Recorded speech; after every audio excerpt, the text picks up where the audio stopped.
So we're down in London, and we're having a couple of well-deserved flat whites before we go off to the national conference.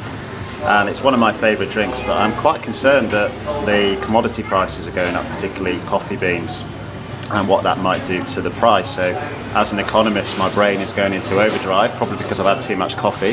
But if we have a look at this diagram over here, we can see the supply and demand curve for a cup of coffee. Joe is putting in the equilibrium position that you will be aware of.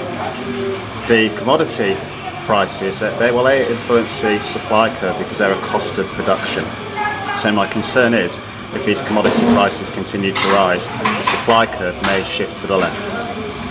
You see Joe drawing that in, parallel shift, nicely labelled. He's going to put his P1 and his Q1 in, picking up his marks, and he's going to label his supply curve S1. So my concern here is I might suddenly be paying a little bit more for my coffee, because looking at that, the price is increasing. Whether I can continue to afford it, we'll have to see. Whether this does actually happen, I guess, will depend on the degree of a change in the commodity prices and the size of the shift.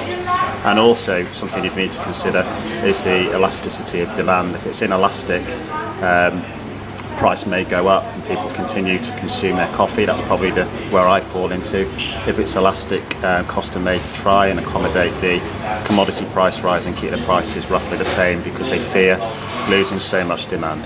The flat white of economics.